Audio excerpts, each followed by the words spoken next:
to avoid burnout as an entrepreneur.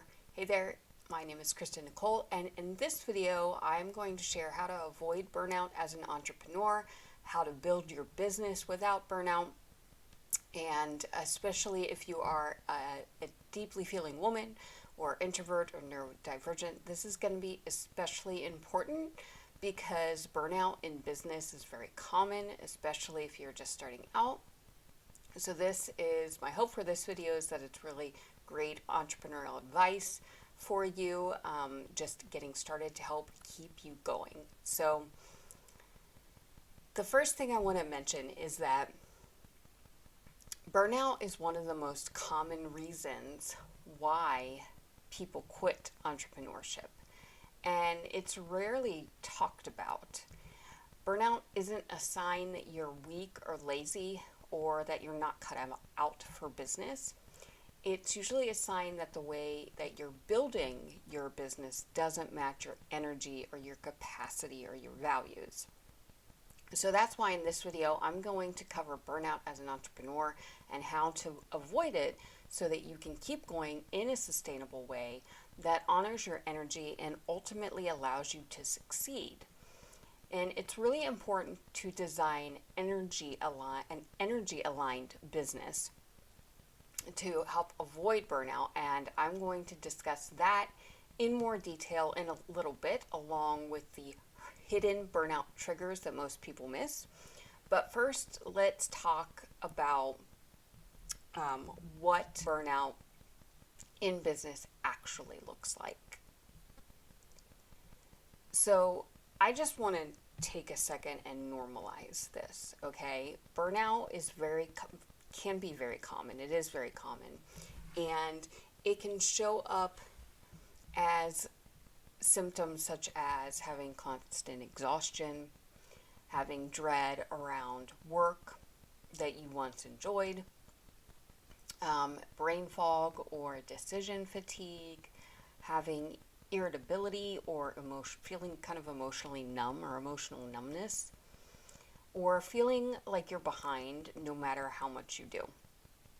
I can tell you I've experienced pretty much all of those in one way, shape, or form, and so my hope for this video is to help you avoid that.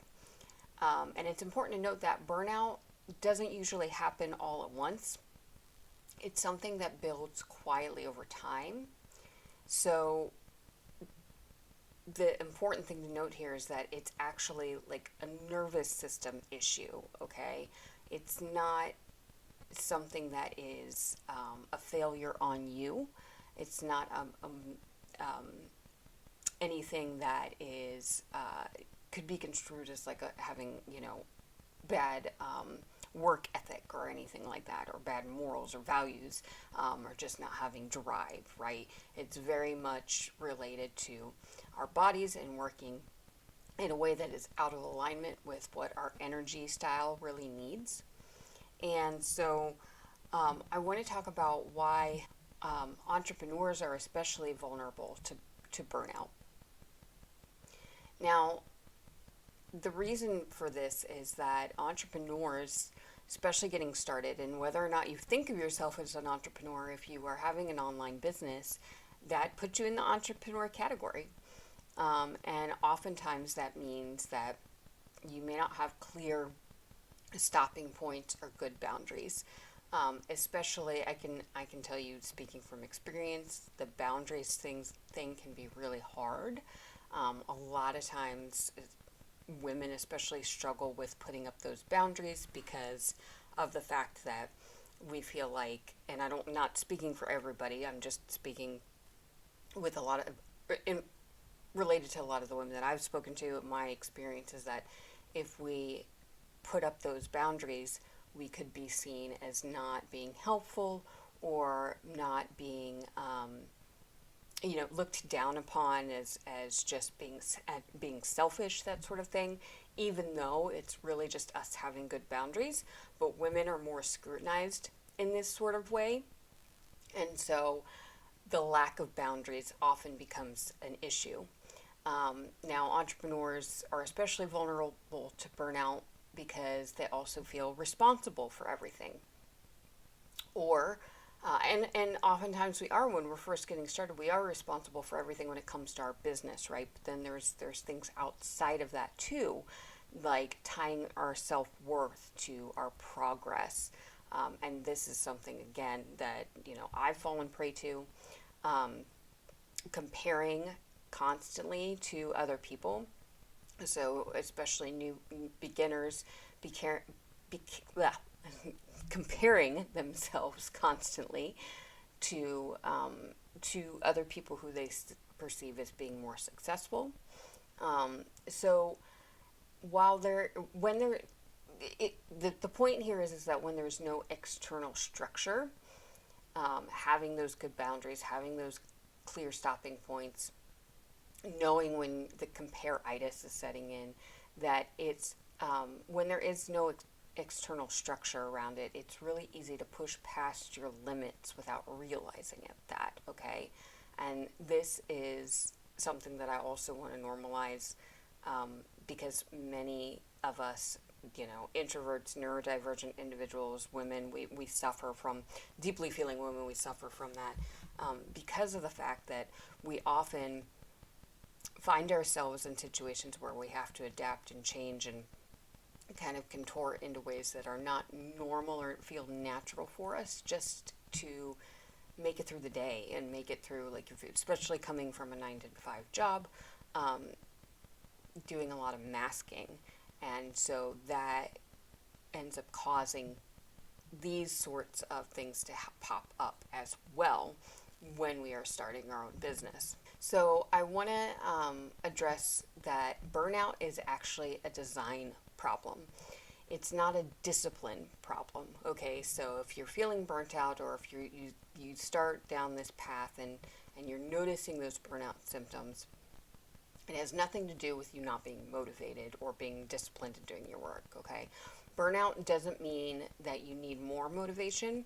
It actually means that something needs to change in how your business is structured. Burnout is rarely fixed by trying harder. It's actually usually fixed by designing differently and setting up your structure differently. And so the whole point of this 10-part series is that you get started off on the right foot, and that this doesn't become an issue in the first place. That said, it's really important to recognize where it may start to become an issue, as you go and as you start to build. So early burnout prevention is possible, and you want to make sure that we put these steps in place before getting to that burnout, that exhausted stage within the process, as much as we can. And this is where, like, having a coach comes in handy, and it's really important, in having those communities like we talked about in a previous video. I know I say we, but I kind of see, I'm talking to you, and I kind of see this as, you and I are interacting. So it's very much a we thing, to me, when I'm creating these videos for you. So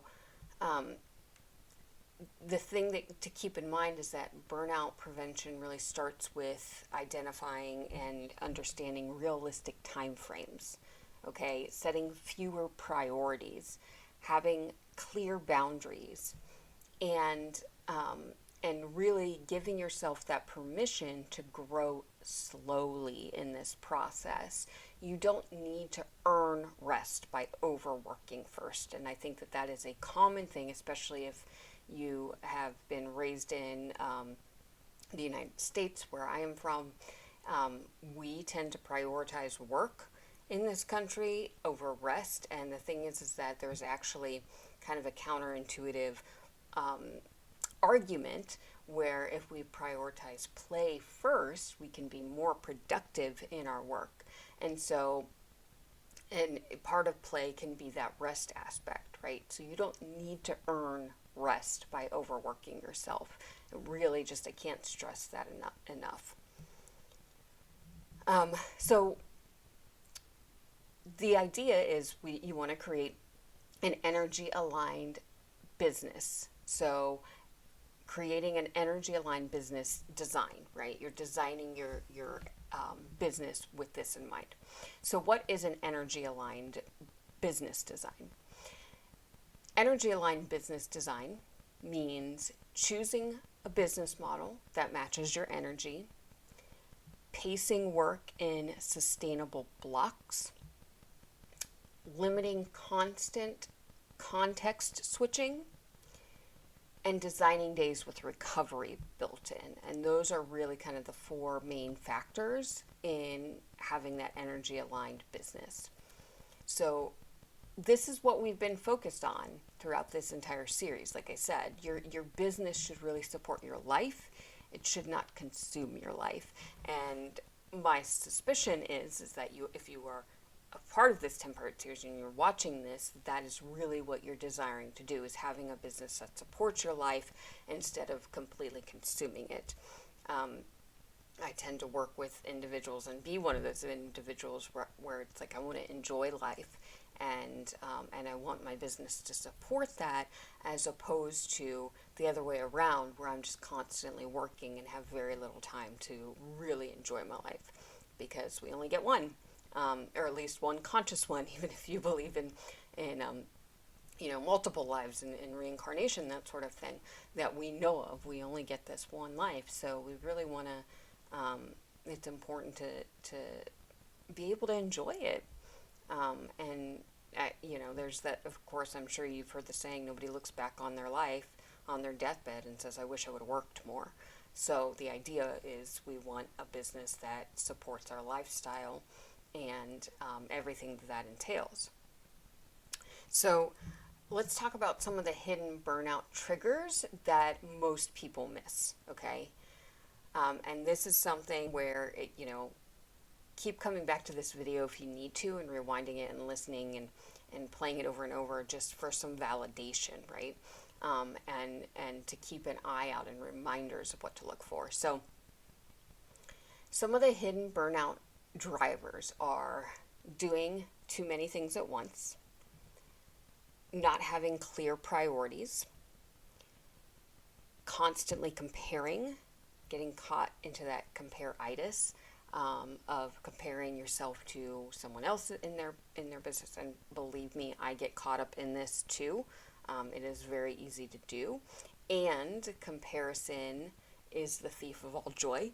So it's really important to try and enjoy the process just as much as you're desiring the outcome, if that makes sense. Chasing strategies that don't fit with who you are, with how you want to build a business, with how you want that to look. And then ignoring emotional and mental fatigue. Burnout often comes from misalignment, not effort, or lack of effort, or too much effort. If you're putting in a lot of effort, the hope is, and the idea is, you're putting in that effort because you're excited about it and you want to.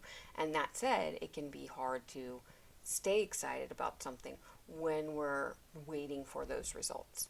And again, this is where a coach comes in handy, or having that entrepreneur community around you, because people understand what you're going through and they understand the barriers, and they can help normalize that and, let you know that you're not alone in this journey, and that it is very common experiencing these sorts of things, because it can be a very lonely process, and it often is a very lonely process.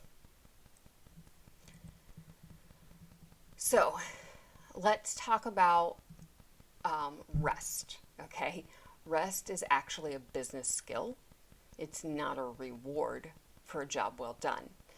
You are doing a job well done, right? You're already in that because of the fact that if you're getting to this point, you should have already, I don't like to say should have, but you likely have aligned or picked an aligned business model. You have an idea of your starting point. And again, I can't stress that enough, because your business is going to evolve. So you want your starting point in mind, and also your end point in mind. And then, kind of knowing what your next step is. And we're going to get to that in the next video in this series. But one thing I really just want to call out is that rest isn't a break from business. It's actually part of how you sustain it, okay? It's part of how you sustain your business. It's a strategic thing to work rest time into your business. It's strategic to also understand that like it's gonna take time to build, as opposed to having those unrealistic expectations of I'm gonna become an overnight success. When I first got started in business, I'd hear people saying it's true. It only took me 10 years to become an overnight success, right? Because people always see the reward or the people who are successful and think that it just happened right away. And, you know, especially if you watch people on video and they're very charismatic and it's like, oh my gosh, like I can't do that because I'm not that good. And the thing is that 9 times out of 10, probably 10 out of 10, they did not start off that way. And it took them years and years to kind of hone that ability and really make that like a nice refined craft of being that charismatic on video and being that polished. But they started out somewhere.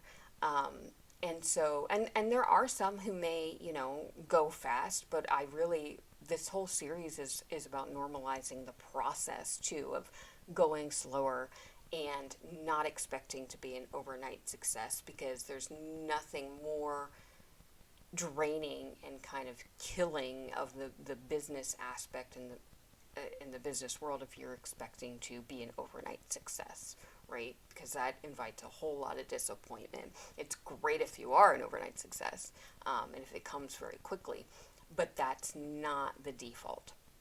Again, keeping in mind that failure in business is the default, right? So having that sort of frame around it of, you know, I'm not failing, I'm trying, I'm testing new things, I'm experimenting with what works and what doesn't, and I'm going to figure it out, and it's going to take some time, and that's okay.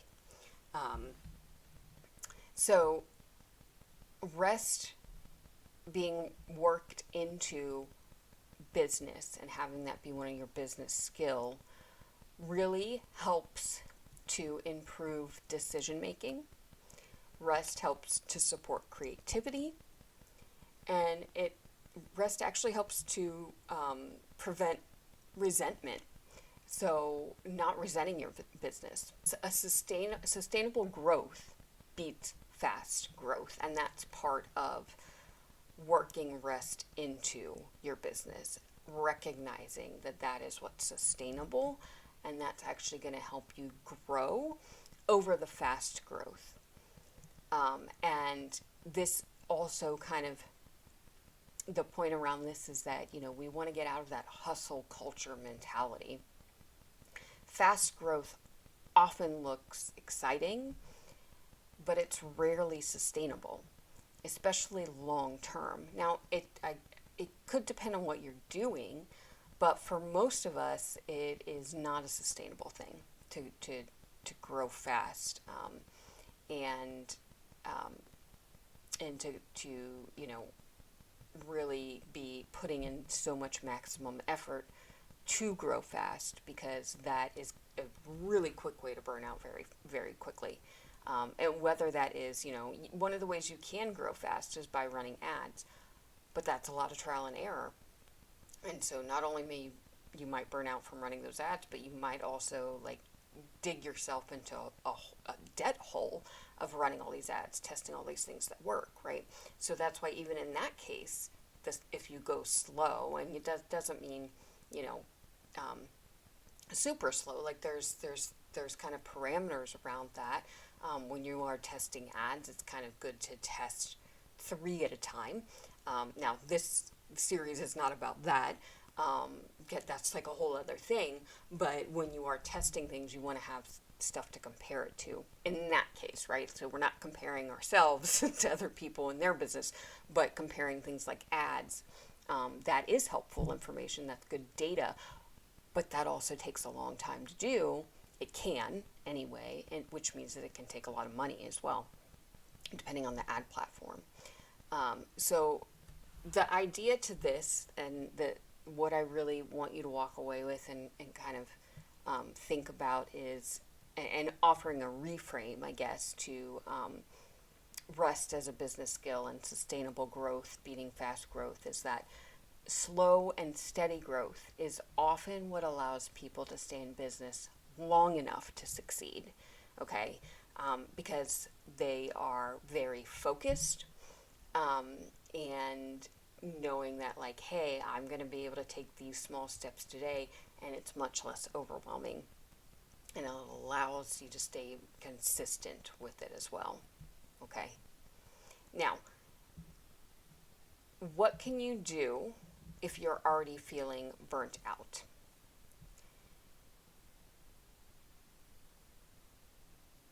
If burnout is already present, I invite you to pause wherever you can, okay? So if there's things that you're doing that you can press pause on, an invitation to do that. Invitation to reduce any sort of inputs. So if there's new things that you're taking on, right? Like we want to try and minimize and stop doing that. Another thing is simplifying tasks. So if something's really big and overwhelming, like tax season, right? Like if you have all this stuff to prepare, breaking that down into simple steps of like, okay, today I'm just going to download these documents, and then tomorrow I'm going to like work on this, downloading these documents, right? Like breaking it down into those simple tasks is another way to help if you are already feeling burnt out. Getting support, whether that is support from a therapist, or a mental health professional, or if it's getting support from a coach, or getting support from a loved one, right? Like maybe if you have kids and you're balancing work and you're balancing kids and you're balancing trying to run a business or start a business, where can people come in and help you? Can they take your kids for the afternoon? Maybe you just need sleep. You need to have them take your kids so you can sleep and then have that energy.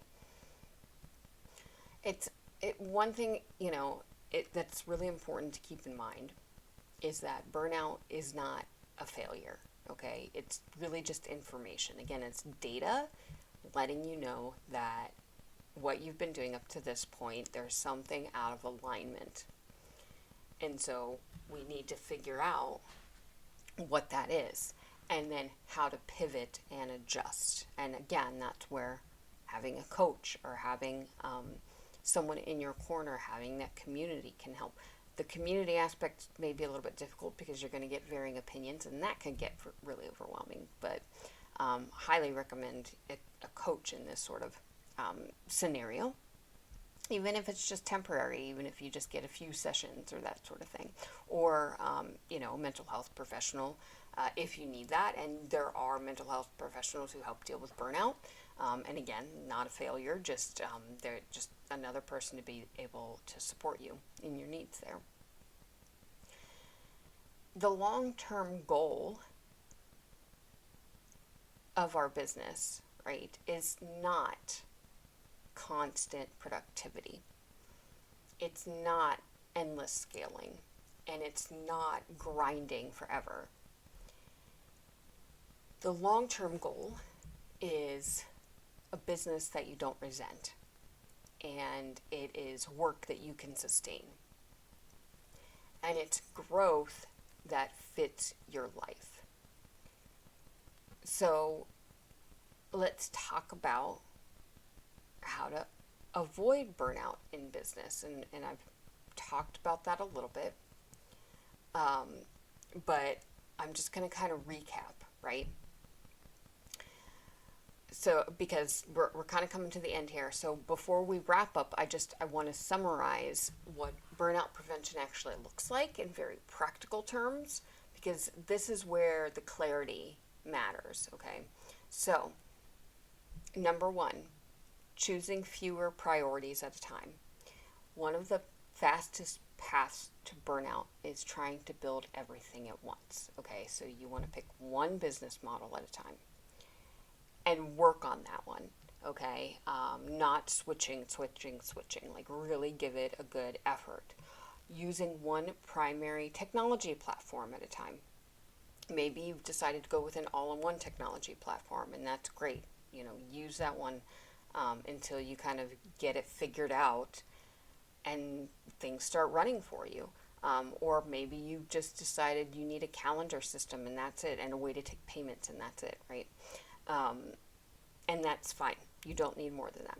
And then having one main goal per season, essentially, right? So like per stage of your business, what's my one goal for the next 3 months? It is posting content, creating that content to bring people in, and then posting that. And that's just what I'm going to focus on. And I'm going to celebrate those wins for posting, and that's it, right? Like, I'm not going to beat myself up for whether or not people comment or whether or not I get appointments set or whatever it is. I'm just using this as an example, right?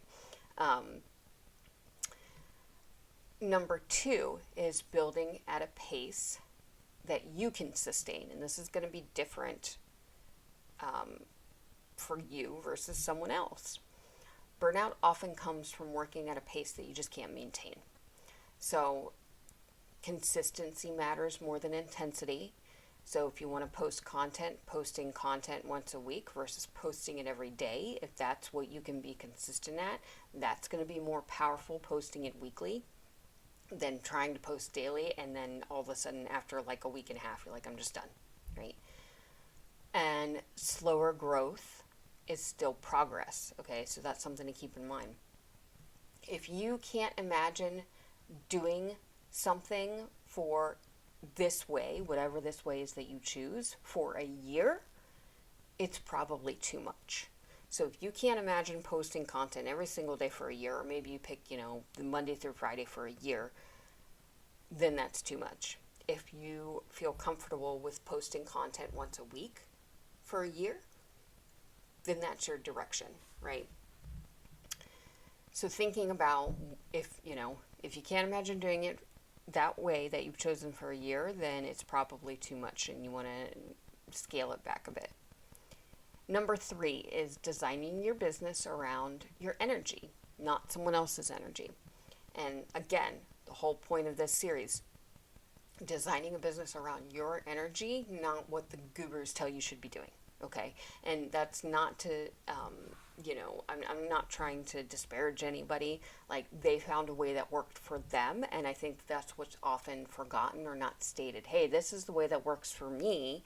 It may not work for you, but try it out, right? But it's often sold as the best thing ever because they're trying to get people to purchase their thing. I mean, that's just a lot of times how marketing is, right? That you'll see out there. So you want to avoid burnout by choosing models and platforms and strategies that fit how you actually work. If you find yourself sitting on, say, a webinar or some sort of presentation, and you think, wow, this thing seems really cool and I really want to get it, but gosh, I don't know that I could do it that much. Or if you just are getting into that FOMO mode, it might be a good idea to wait. Give yourself 24 hours before you purchase that thing. So that is also so that you don't get overwhelmed, okay? But again, coming out of this 10-part series, my hope is that that's not something you feel like you need to do, okay? Now, there may be things like you want to get support with traffic and marketing. That's perfectly fine. But my hope is that it'll be something that is more aligned, and that's kind of the goal. You can pick quieter platforms over loud ones, right? And by this I mean, like, if Facebook is too loud for you, don't get on Facebook. Like, if Instagram's too much, don't do Instagram. If you'd rather just blog post, there are things out there like Substack, which is kind of like a place where you can blog post without having your own website. Ensuring that you're having fewer live commitments and flexible schedules. Really, alignment, making sure that all these pieces are in place and aligned with your energy, is preventative care for burnout, okay? And then that takes me to number 4. Build and rest before you're exhausted. Rest isn't something that you've earned after you burn out. It's something that you schedule in to prevent it. So it's important to take time off. It's important to take mental breaks. It's important to have days without any sort of output. Rest is part of the system. Number 5, reduce constant decision making. So decision fatigue is one of the most overlooked causes of burnout. So some of the ways to avoid this are having practical routines, having templates that you can use, having a clear weekly focus, scheduling your tasks, having fewer choices, simplifying decisions, I should say, helps to preserve your energy. Number 6, getting support instead of pushing through alone. Burnout really thrives in isolation. So again, support can look like community, can look like coaching, it can look like accountability. It can look like entering into a shared learning space. Support is not something that slows you down. It actually helps you to last. Okay, and that is something that you should consider when you are factoring in things to support you and to support your business and the kind of monetary aspects that go into that. Number 7 is paying attention to early warning signs. Burnout is something that whispers before it shouts, okay? So some of those early warning signs, again, are irritability, avoidance, having that dread, and that feeling that constant exhaustion. Catching burnout early is how you can avoid it completely. And then number 8 is remember that you are building a long-term business. The goal isn't to survive this year, it's to build something that you don't have to recover from, right? So it's not like, oh my gosh, just let me get through this year, and then this, and then that, and then, right? So it's not something, again, that you survive. It's something that hopefully you enjoy the process of doing. So you really want to consider that and build that into your business. So processes and systems that work and that you enjoy working on. And you're not going to enjoy everything, and that's okay. I don't want that to be an expectation. I'm not putting that expectation out there that you should enjoy everything, because odds are you won't. But figuring out this system that will work for you, so that thing that you don't enjoy quite as much isn't as difficult and isn't as draining for you. Burnout prevention really isn't complicated, but it does require intention. You have to be really, really intentional, okay? So you don't avoid burnout by becoming tougher. You avoid burnout by becoming more honest about what it is that you really need. A sustainable business is not built through pressure, it's built through alignment, okay? So I hope that is helpful. In the next video, we're going to bring everything together into a calm, simple business blueprint so that you know exactly what to focus on next without having that overwhelm come into play. So that's it for this video, and I will see you in the next video.